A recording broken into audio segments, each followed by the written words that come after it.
O projeto de lei que cria regras duras contra quem dissemina informações falsas na internet avança na Câmara Federal e nesta terça-feira entra no plenário para votação. É um projeto de lei com normas bem diferentes do que temos hoje, Beto Almeida, depois de duas eleições marcadas pelas fake news, de um período sanitário, de crise sanitária, que foi a pandemia da Covid-19, marcado também por muitas informações falsas sobre os efeitos da vacina contra a doença. Nós temos agora avançando em uma sintonia entre o Poder Legislativo, o Poder Executivo e a Justiça Eleitoral, medidas a serem adotadas para impor sanções, regras, normas mais rígidas contra plataformas digitais e também autores de fake news. É uma boa oportunidade para o Brasil enquadrar quem, Beto Almeida, desobedece à lei, quem usa da falta de bom senso para agredir, para atacar, para distribuir informações falsas? Sem dúvida, Luciano. A proposta, inclusive, que tem como relator o ministro Orlando Silva, do PCdoB de São Paulo, ela prevê, por exemplo, Deputado federal pelo estado de São Paulo, PCdoB, Orlando Silva. Ex-ministro Orlando Silva. Prevê novas diretrizes, Luciano, para as redes sociais em relação a crianças, por exemplo, e adolescentes, contra a veiculação de notícias falsas, divulgação de conteúdo falso, impulsionamento de propaganda eleitoral e de conteúdos políticos. Tem uma série de pontos aí interessantes. O texto, como a gente já disse, ele tramita em um regime de urgência que foi aprovado na semana passada, portanto, pulou aquelas etapas formais do regimento interno, de passar pelas comissões técnicas, e amanhã está diretamente no plenário da Casa, Luciano. E com essa questão do regime de urgência, o quórum para aprovação é mínimo. Precisa ter pelo menos 257 deputados em plenário. A aprovação pode se dar por metade, mais um dos votos dos parlamentares que registrarem a presença na sessão. Como vai haver alteração, lembrando que esse projeto das fake news, ele já foi originalmente aprovado no Senado em 2020. Como a perspectiva é que o texto sofra alteração durante essa votação na Câmara, esse texto terá que voltar para a análise dos senadores. Caso contrário, com o aval dos deputados, se não houvesse nenhuma alteração, já iria direto para a sanção presidencial. Mas não é isso que vai acontecer, porque terão mudanças, foram feitas mudanças. Uma das mudanças, por exemplo, Luciano, tirou a proposta de criação, da agência reguladora que iria fiscalizar e aplicar sanções sobre os provedores de internet, sobre provedores não, sobre as big techs que controlam os conteúdos de internet. E aí, o que isso significa, Luzenor de Oliveira? Significa dizer o seguinte, que no projeto, nós estamos falando aqui 1º de maio, mas o Orlando Silva já vem tratando disso, porque amanhã tem que ter uma solução. Quem é que vai fiscalizar e aplicar sanções? Porque se não vai ser essa agência reguladora, Luciano, propôs que fosse a Anatel. A Anatel não tem condições de fazer isso. Propôs que fosse o Poder Judiciário. O Poder Judiciário também, Luciano, já tem atribuições demais. Então, tem que encontrar um órgão, um meio para garantir que seja feita essa fiscalização. Porque um projeto de lei que não prevê sanções e nem fiscalização, ele tende a fracassar. Jornalista Beto Almeida, lembro que na semana passada, na última quinta-feira, falamos aqui no Jornal Alerta Geral sobre um debate realizado pela Câmara Federal com a presença de especialistas da área da educação, onde a opinião unânime foi no sentido de que as escolas precisam ter uma vigilância maior em relação às redes sociais. E nesse projeto de lei tem um trecho que estabelece que União, estados e municípios devem estimular a educação nas escolas sobre o uso seguro das redes sociais. O objetivo da proposta é que os estudantes desenvolvam habilidades para acessar, analisar, criar e participar de maneira crítica da internet.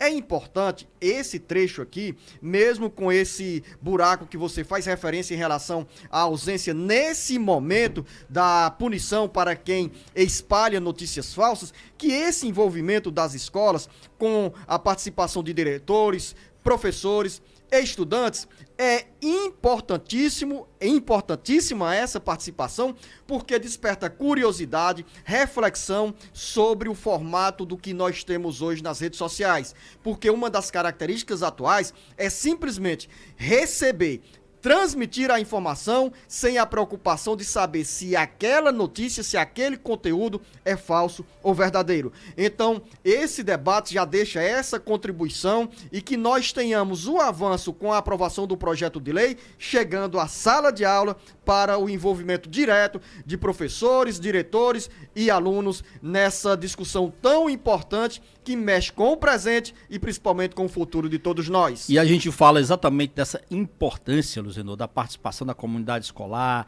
de pais, de colégios, da rede de ensino, exatamente por conta dos últimos atentados que o país vivenciou a escolas, inclusive com morte de crianças, de professores, o que é um fato lamentável. E a gente está também tratando aqui da questão da liberdade, da responsabilidade e da transparência na internet, que é tudo o que falta hoje. Liberdade não pode ser confundida com excesso e falta de responsabilidade. São coisas completamente diferentes. Há quem esteja contra o projeto das fake news porque diz que, na realidade, nós estamos tentando voltar ao controle da informação, à liberdade de expressão. Eu não vejo assim, Luzenor. Eu acho que a liberdade de expressão é um bem inalienável de qualquer sociedade democrática. Mas, como tudo na vida, tem que ter responsabilidade. Então, se você tem liberdade de emitir a sua opinião, você também tem que ser consciente de que essa sua opinião, em caso de ela ser uma opinião falsa, com um claro propósito de criar problemas na sociedade, você tem que responder por isso. É essa a proposta desse projeto das chamadas fake news. É claro que muita gente hoje ainda se coloca contrário porque diz que a internet não pode ter controle. Ela não só pode, como deve. A internet hoje, ela na realidade, ela é fomentada e mantida por grandes provedores de conteúdo, as chamadas Big Techs, que fazem e ganham tudo. Decidem, inclusive, o que a gente vê e não vê nas redes. Então, se isso tem contrapartida econômica forte que movimenta o mundo globalizado, essas redes, as Big Techs, têm que ter também suas responsabilidades. Você viu o discurso que houve na semana passada, a reação lá do Telegram, que sequer se dignou a responder corretamente à justiça. Como é que um provedor, como é que uma grande Big Tech, Luzenor, consegue desrespeitar as leis de um país e não obedecer àquela legislação? Eu comemorei na quinta-feira, aqui no Alerta Geral, na edição de quinta-feira, a gente falou sobre essa decisão da justiça em tirar do ar o Telegram, mas parece, Beto Almeida, que não valeu nada essa decisão, porque o Telegram teve restrições de acesso por algumas horas ou alguns minutos e simplesmente disse: nós não temos condições de responder à justiça brasileira. E aí, Beto Almeida? Isso significa dizer que a janela e a porta estão abertas para simplesmente as plataformas digitais continuarem debochando das leis e das autoridades brasileiras. Por isso que eu defendo mais ainda a necessidade do projeto das fake news. Tem, inclusive, proposta lá, uma das propostas do projeto era a criação de um conselho de transparência e de responsabilidade na internet. Esse conselho é responsável por medidas previstas na lei, para realizar estudos, dar pareceres, recomendações sobre liberdade, sobre transparência, tudo isso. É o controle demais. Se deixar como está, Luzenor, a coisa tende só a piorar. Então vamos acompanhar, porque essa pauta está prevista, esse projeto de lei que trata sobre as fake news, está previsto para entrar na pauta da Câmara Federal nessa terça-feira. Claro, essa agenda pode alterar de acordo com a movimentação dos líderes partidários, que podem entrar em outro entendimento para adiar a votação desse projeto. Mas, por articulações de lideranças ligadas ao governo federal, há uma prioridade para esse projeto ganhar corpo e se tornar, ser aprovado na Câmara Federal, passar pelo Senado e depois ir à sanção presidencial. Mudando aqui de assunto, você vai falar agora sobre o quê? Hoje, 1º de maio, jornalista Beto Almeida, o cálculo é do salário mínimo. Isso mesmo. R$ 1.320 a partir deste 1º de maio, hoje, segunda-feira. Exatamente, um aumento de R$18, porque até a semana passada o salário estava em 1.302. Dá para comprar quantos pães carioquinhas, Beto Almeida? R$18? Rapaz, dá para comprar aí uns 16 pães no máximo, tá? Não mais do que isso.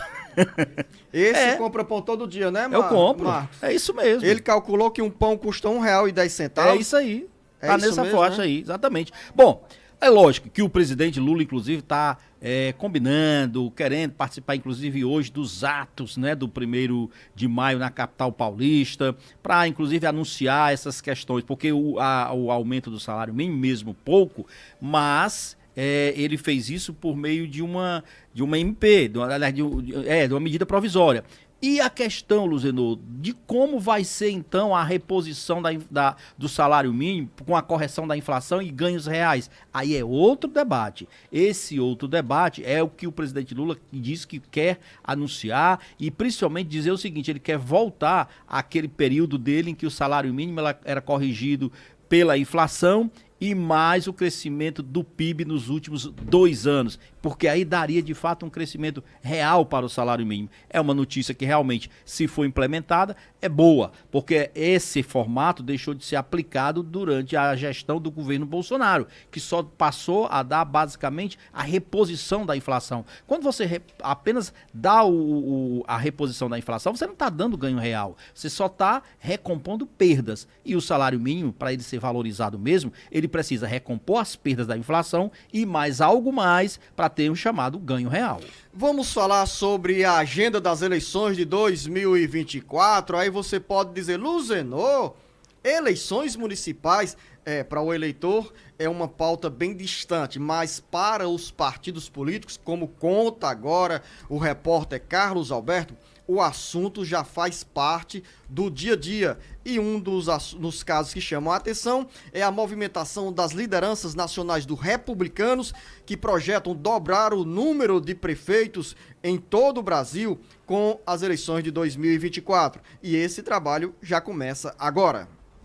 O mês de maio chegou e há mais de um ano para os partidos definirem candidaturas às prefeituras, a agenda para as eleições de 2024 já começou a ser construída pelos partidos que querem maior presença no Legislativo e no Executivo. É o caso, por exemplo, do Republicanos, que muda comandos regionais e após reconduzir o deputado federal Marcos Pereira para a presidência da Executiva Nacional, traça planos para fortalecer a legenda a caminho do pleito de 2024. Como prioridade, a cúpula estabeleceu a meta de dobrar o número de prefeituras comandadas pela sigla. Se depender da disputa do novo presidente regional da agremiação, o ex-senador Chiquinho Feitosa, o Republicanos no Ceará dará uma boa contribuição para os dirigentes nacionais alcançarem a meta de ampliar, de forma significativa, o número de prefeitos e vereadores. Chiquinho mantém discrição nas conversas que vem mantendo, mas nos últimos 2 meses recebeu lideranças políticas de pelo menos 30 municípios que estão dispostas a disputar as prefeituras. Em todo o Brasil, o Republicanos elegeu em 2020 211 prefeitos e a meta para 2024 é conquistar 400 prefeituras.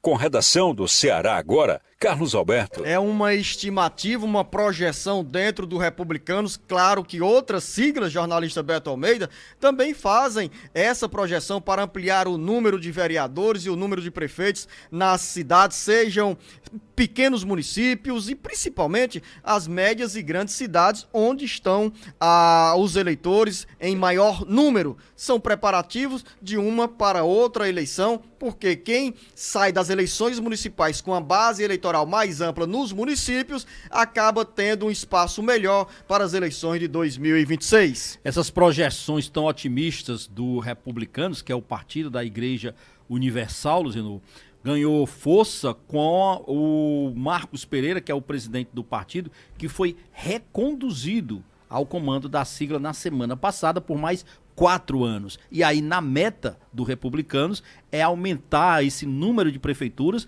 aí para chegar a 400, mas com foco principalmente nas capitais. No estado do Ceará, claro, o Republicanos também tem essa meta, principalmente porque tem agora um novo presidente, que é o Chiquinho Feitosa. Agora, a capital, não. Ele quer disputar aqui nas chamadas cidades de médio e até de grande porte no interior do estado. Hoje, o Republicanos tem uma sintonia com o governo do estado, a partir dessa articulação do ex-senador Chiquinho Feitosa, que quando quando saiu do PSDB, decidiu apoiar a candidatura de Eumano de Freitas ao governo e de Camilo Santana ao Senado. Então essa sintonia já abre também o cenário de que o Republicanos poderá estar ao lado do PT no palanque de 2024 na disputa pela prefeitura da capital. Exatamente, Luciano. É uma perspectiva que está sendo colocada a partir da realidade que existe hoje sob o comando do partido de Chiquinho Feitosa. E lembrando o seguinte, por que o Republicanos faz tanta questão de apostar seu empenho, o resultado nas eleições municipais? É porque pós-eleições municipais os partidos estão sempre mais adiante. Muito mais adiante do que o eleitor. Eles já pensam também, Zenô, no cenário de 2026, porque aí sim, olha, o Republicanos nas eleições presidenciais de 2022 conquistou espaços de muito destaque na política. Para início de conversa, elegeu Tarcísio de Freitas, governador de São Paulo, o maior colégio eleitoral do país, e também a Damares Alves, que foi eleita lá por São Paulo por uma vaga para o Senado. Então você imagina o seguinte, o Republicanos, queira ou não, já está de olho também, é no Palácio do Planalto, Luciano. Então, para finalizar, em relação ainda a essa pauta política, lembrar, Beto Almeida, que em 2020 no Ceará, o Republicanos elegeu apenas 2 prefeitos. Essa meta nacional de dobrar o número de prefeitos, porque em todo o Brasil foram pouco mais de 200 municípios conquistados, o Republicanos vai cumprir essa meta e, como disse o Carlos Alberto, se depender do Ceará, terá uma boa contribuição Republicanos para aumentar o número de prefeitos em todo o Brasil. Aqui, o ex-senador Chiquinho Feitosa faz articulações e o desafio, a meta é eleger pelo menos entre 20 e 25 prefeitos. Final da nossa conversa aqui no Bate-Papo Político, jornalista Beto Almeida. Hoje é feriado, mas tem notícias para você, mais informações daqui a pouco com Marcos Fulan. Lembrar que amanhã tem também votação na Comissão de Constituição e Justiça do parecer a um projeto de emenda à Constituição, proposta de emenda à Constituição PEC, que trata do perdão aos dirigentes partidários que fizeram uso irregular e até com cometimento de fraudes na cota de gênero com recursos do fundo eleitoral. A você, Beto Almeida, a você, ouvinte internauta, um bom início de semana. Um bom feriado para o dia de hoje e amanhã estaremos de volta.